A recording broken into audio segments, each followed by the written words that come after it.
신명기 16장 9절부터 12절 한 절씩 교독하시겠습니다.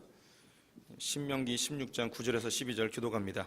7주를 셀지니 곡식의 낫을 대는 첫날부터 7주를 세어 내 하나님 여호와 앞에 7절을 지키되 내 하나님 여호와께서 내게 복을 주신 대로 내 힘을 헤아려 자원하는 예물을 드리고 너와 내 자녀와 노비와 내 성중에 있는 레위인과 및 너희 중에 있는 객과 고아와 과부가 함께 내 하나님 여호와께서 자기의 이름을 두시려고 택하신 곳에서 내 하나님 여호와 앞에서 즐거워할지니라. 너는 애굽에서 종되었던 것을 기억하고 이 규례를 지켜 행할지니라. 아멘. 오늘도 주님의 보좌 앞으로 나오신 성도님들에게 하나님의 은혜와 평강이 함께 하시기를 축원드립니다. 옆 사람에게 반갑게 인사하겠습니다. 하나님 당신 편이십니다. 오늘은 맥주감사 주일입니다. 지난 6개월 동안 하나님께서 우리에게 베푸신 은혜에 감사하고 남은 6개월을 성령의 충만함으로 승리하길 소망하는 주일입니다. 우리 성도님들에게 이러한 은혜가 있기를 축원드립니다. 저는 지난주 캄보디아 5일 동안 잘 다녀왔고요. 주원나무 국제학교 3회 졸업식을 하였습니다. 2명이 졸업했습니다. 7명이 들어왔는데 2명만 졸업했습니다. 다 힘들어서 중간에 이제 포기하게 되었고 지금 고3이 공부하고 있습니다. 고3이 내년에 졸업하는데 8명이 들어왔는데 지금 3명 남아 있습니다. 참 이렇게 학기를 마무리하는 게 쉽지가 않네요. 네, 그래서 또 기도 많이 해주시길 바라고요. 지난주 제가 한국에 없는 사이에 한국에 큰 기쁨의 소식이 들려오더군요. 독일을 이겼다는 것이었습니다. 저도 캄보디아에서 호텔에서 혼자 조용히 소리도 안 지르고 그냥 봤습니다. 너무 기뻤고요, 즐거웠고 좀 신기했습니다. 이게 꿈인가 생신가 하였는데요. 그동안 그 두 경기가 너무 못해서 한국이 너무나 침울했고 또 선수들도 많은 욕을 먹었는데 이 독일전에서 승리하여서 그게 큰 기쁨이 되고 또 우리에게 위로가 된 것 같습니다. 또 뭔가 희망을 본 것 같고요. 감독만 잘 만나면 우승도 할 수 있겠구나 뭐 이런 생각을 하게 되었습니다.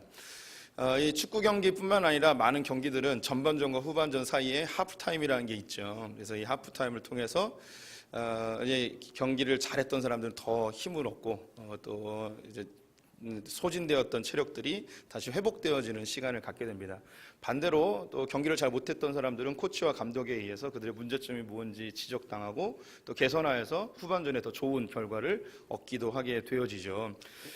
이게 이 경기가 주는 이 하프타임이 주는 좋은 유익입니다. 이번에 그 러시아 월드컵을 하는데 월드컵 전부터 4개의 국가가 4강에 오를 거다. 그리고 우승 후보다라고 이야기를 했습니다. 첫 번째가 영원한 우승 후보인 브라질이 있고요. 또 그다음 프랑스가 우승 후보이고 독일, 그다음에 한국은 아니고 스페인입니다. 독일은 떨어졌고요. 이제 브라질하고 이 프랑스하고 이제 스페인이 남아 있겠죠. 처음에 한 1년 전까지만 해도 이 스페인이 아주 유력한 우승 후보로 지목을 받았습니다. 그런데 한 달 전쯤에 이제 러시아 월드컵이 시작되기 한 달 전쯤에 스페인은 우승하기 힘들 거다라는 평가가 다시 나오게 됐습니다. 그 이유가 뭐냐면 감독이 월드컵 한 달 전쯤에 경질을 당해요. 국가대표 감독이 레알 마드리드하고 전격 그 전속 계약을 맺게 됩니다. 그래서 스페인 축구협회가 열받아가지고 잘라버렸어요.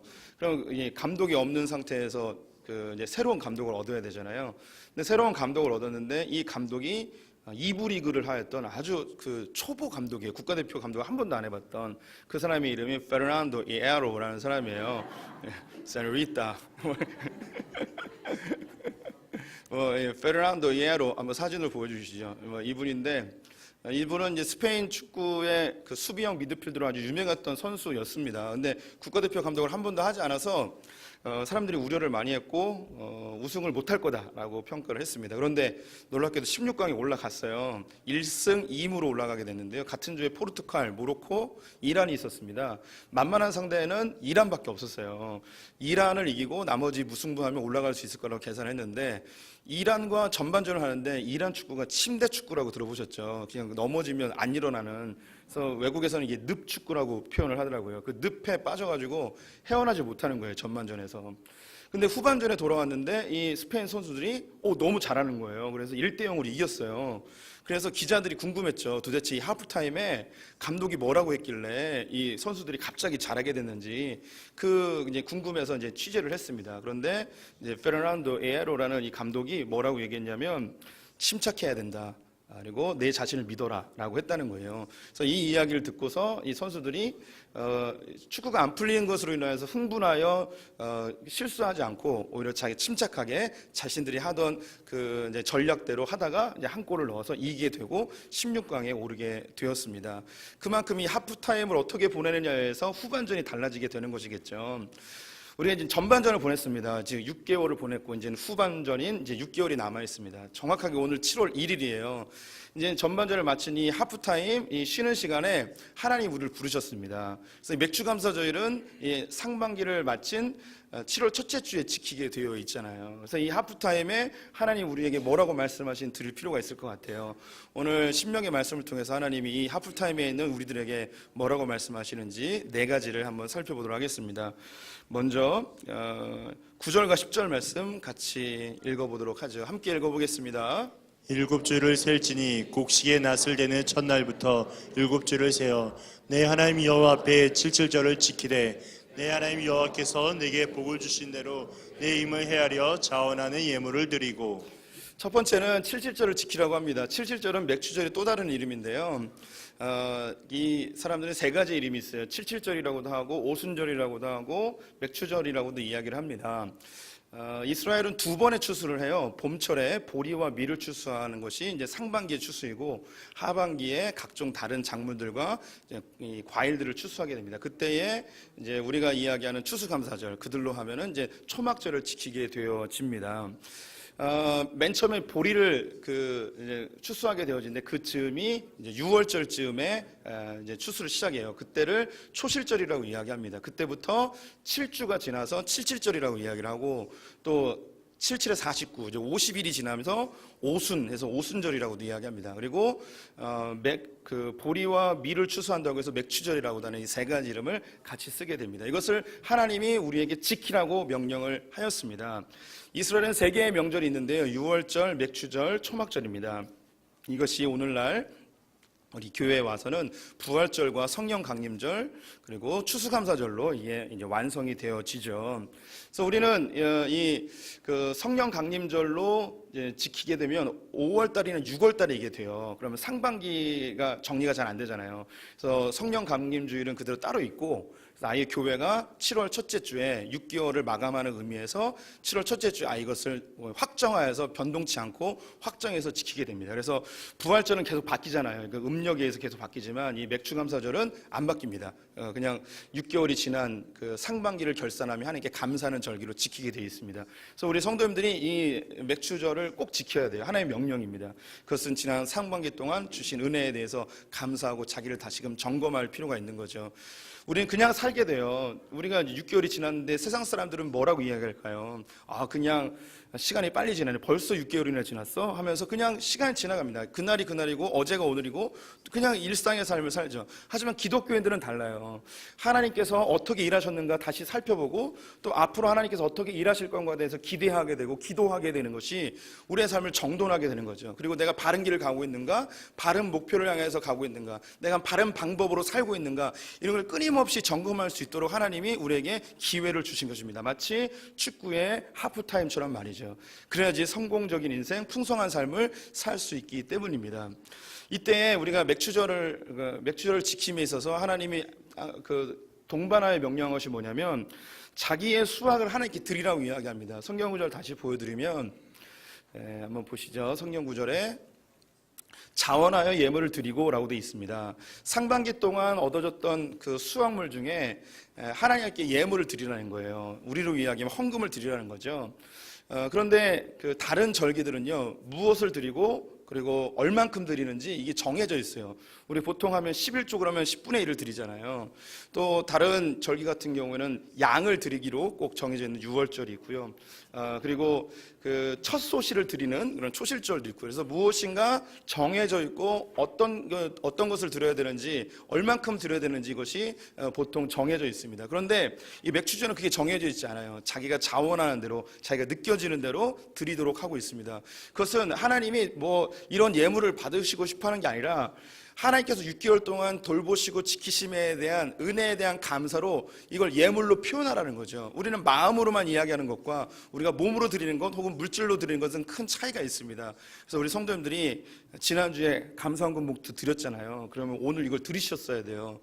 제가 헌금 설교 잘 안 하잖아요. 그래서 그 헌금 내라고 이런 얘기 안 하는데, 우리 성도님들이 1,000원을 넣든 10,000원을 넣든 관계없이 지난 6개월 동안 지키신 은혜에 대해 감사하는 마음을 표현하셔야 됩니다. 제가 늘 종종 이야기하는 게 경건의 극치는 혀이고 거룩의 극치는 섹스이고 헌신의 극치는 돈이에요. 내가 하나님께 헌신한다는 건 돈으로 표시하는 게 가장 좋은 방법입니다.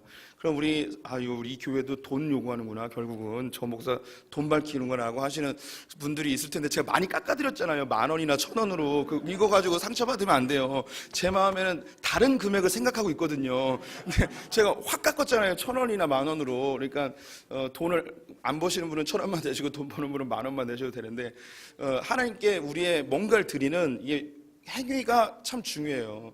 표현되지 않는 사랑은 사랑이 아니에요. 그래서 우리의 마음속에 있는 하나님에 대한 감사를 드리시면 좋습니다. 오늘 미처 준비하지 못하신 분들은 헌금 봉투는 늘 마련되어 있으니까요. 다음 주, 다다음 주 뭐 계속 언제나 연중 무휴로 받고 있으니까 하나님께 감사의 마음을 표현해 보셨으면 좋겠습니다. 두 번째, 하나님이 하프타임에 이야기하시는 것이 무엇인가? 우리 11절 말씀 같이 읽어보도록 하겠습니다. 11절 같이 읽습니다. 너와 내 자녀와 노비와 내 성중에 있는 레인과 및 너희 중에 있는 객과 고아와 가부가 함께 내 하나님 여호와께서 자기의 이름을 두시려고 택하신 곳에서 내 하나님 여호와 앞에 즐거워할지니라. 두 번째, 이 맥주전에 이 하프타임에 하나님이 명령하신 것은 즐거워하래요.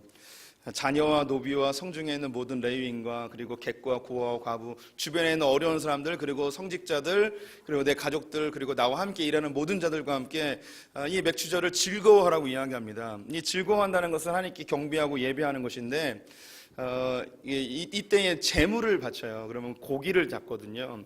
우리가 이제 40년 전, 50년 전만 해도 고기가 흔하지 않았잖아요. 또 단 것이 흔하지 않을 때였습니다. 이스라엘의 이 고대 이스라엘 사회도 그래 넉넉한 사회가 아니기 때문에 고기를 아무 때나 먹는 게 아니에요. 그러면 명절을 기다리는 거죠. 우리가 고깃국 먹고 싶을 때, 불고기 먹고 싶을 때 명절을 기다리듯이 그렇게 기다립니다. 그러면 주인이 잡으면 그 노비들과 주변에 있는 사람들까지 다 같이 잔치를 베풀며 즐거운 축제를 벌이는 거죠. 바로 오늘은 그러한 날입니다. 그래서 소풍교회는 맥주절이 되어지면 성도님들에게 보리쌀을 선물로 드리죠. 그래서 하나씩 꼭 받아가시기 바라고요. 햇보리예요. 그래서 밥에다 섞어 드시면 아주 맛있습니다.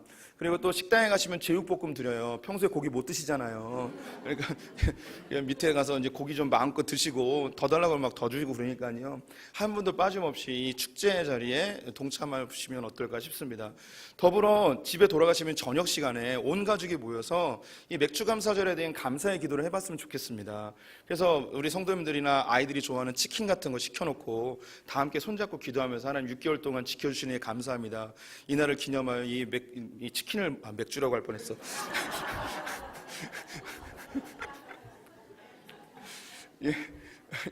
이 치킨을 주셔서 감사합니다. 이렇게 하면은 아이들에게도 6개월 동안 지키신 하나님의 은혜에 대해 감사할 수 있죠. 우리 성도님들 꼭 부탁드리기는 치킨만 시키고 다른 건 시키지 마시기 바라면서, 역시 치킨에는 콜라가 최고예요.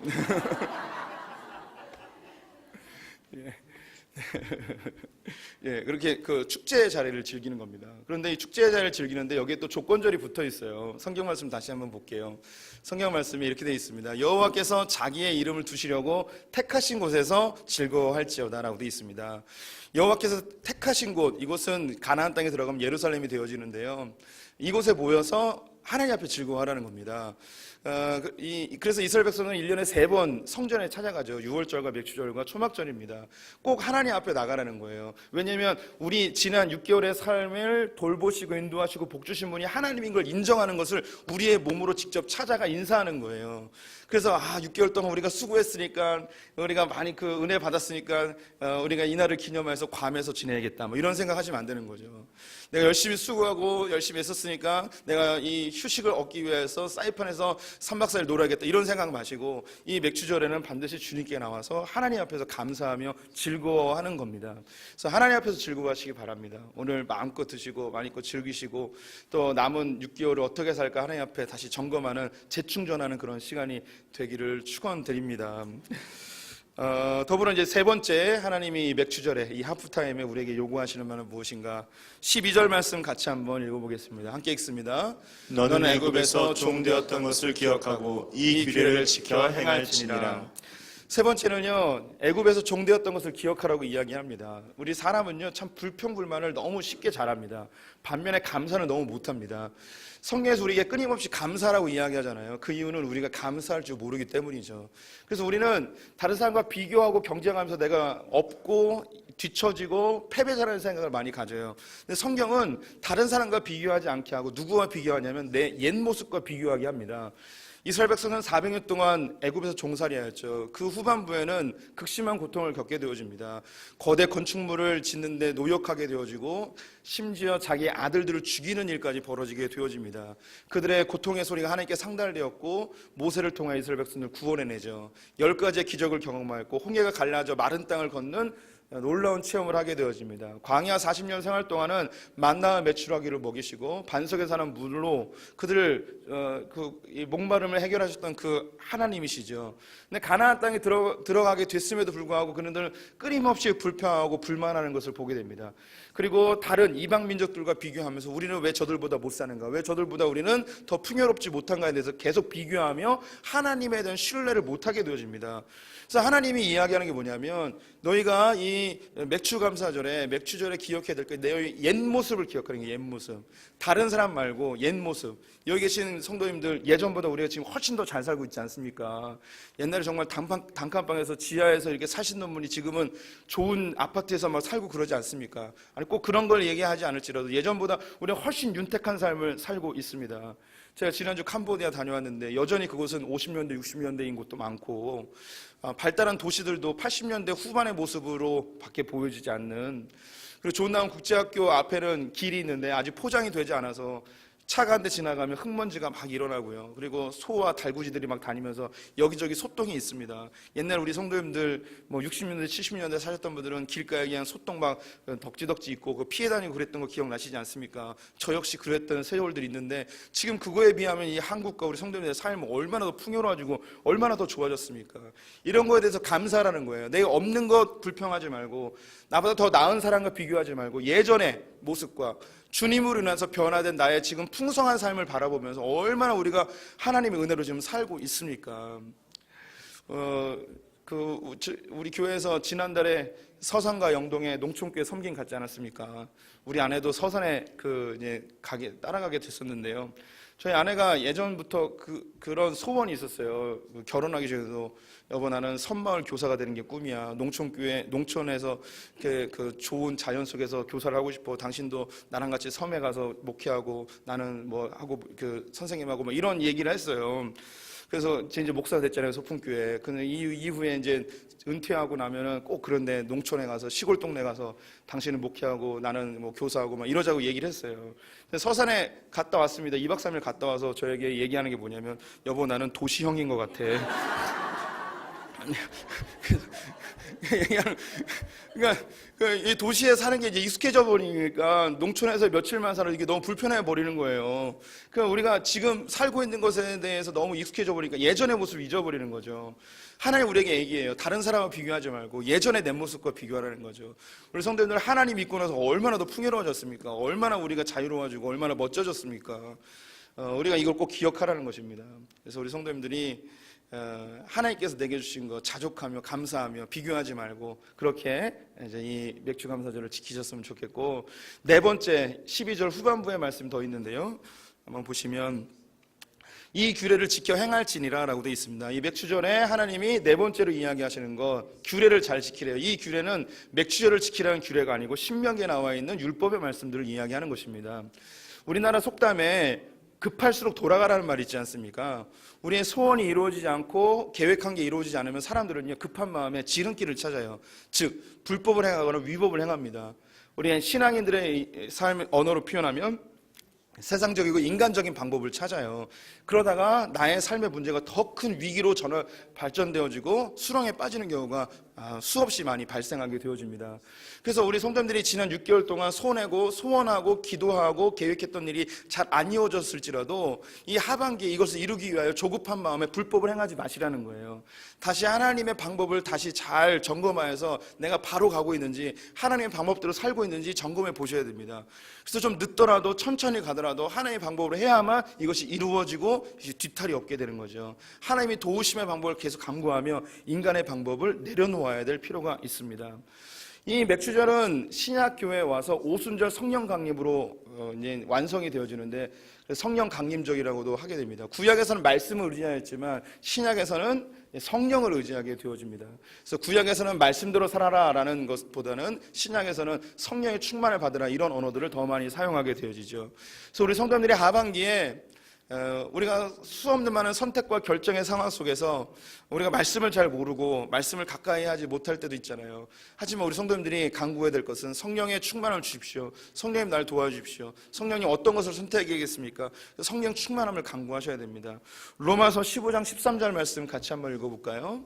함께 읽습니다. 소망의 하나님이 모든 기쁨과 평강을 믿음 안에서 너에게 충만하게 하사 성령의 능력으로 소망이 넘치게 하시기를 원하노라. 성령의 능력으로 소망이 넘치게 하시기를 원하노라. 우리가 소망을 갖는 게요, 이게 내 힘으로 되지 않아요. 우리 성도님들, 소망이 있으면 사람이 안 죽어요. 근데 사람이 왜 죽을까요? 절망해서 죽는 거예요. 키에로 케고그로 얘기했잖아요. 죽음에 이르는 병이라고. 절망의 반대말이 소망이거든요. 그런데 이 소망은 사람들은 보통 가능성과 그리고 내가 할 수 있는 것에 대한 능력이 바탕이 되어질 때 소망을 가져요. 이게 이루어지겠구나, 이게 되겠구나라는 생각을 갖거든요. 근데 나의 가능성과 능력이 소멸되어지거나 이것이 없다고 입증되어지면 절망해버리고 인생을 포기해버리죠.